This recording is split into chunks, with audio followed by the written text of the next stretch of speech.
Hey everyone, in this video, I'll show you how to fix the Blue Archive pink screen issue, also known as the Blue Book bug, that appears right after launching the game on Steam. First, open Steam. Head over to your library, locate Blue Archive, right-click it, and choose Properties. Now go to the General tab and look for Launch Options.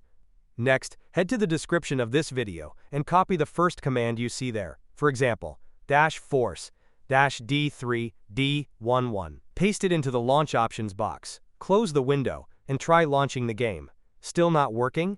Try a different command, like force-vulkan. If none of the commands work, delete everything from the launch option so it's empty, and move on to the next method. Method 2.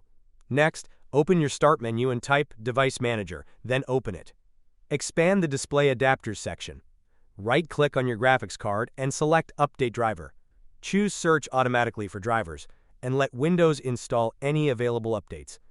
If your system has a second graphics card, like an integrated GPU, do the same for that one. Open your Start menu and type Device Manager, then open it. Expand the Display Adapters section. Right-click your Intel HD Graphics, or iGPU. Click Disable Device. Press Yes. Your screen might go black for a few seconds. Then, try launching Blue Archive again.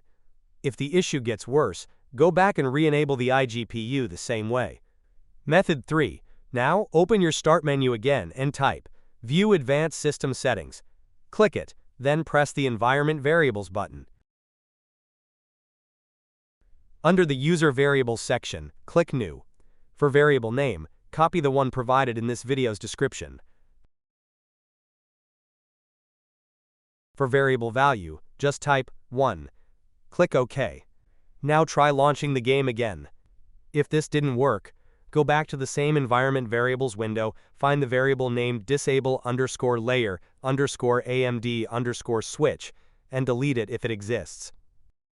Method 4. If you have the NVIDIA app installed, open the Start menu and type NVIDIA app. Click to open it. Head to the Drivers tab, click on Check for Updates. Install the latest driver update if available. Once it's installed, restart your PC and launch the game. And that's it. Hopefully one of these methods fixed the pink screen issue in Blue Archive. If it worked for you, don't forget to drop a like, leave a comment, and subscribe for more PC gaming fixes like this. Thanks for watching, and I'll see you in the next one.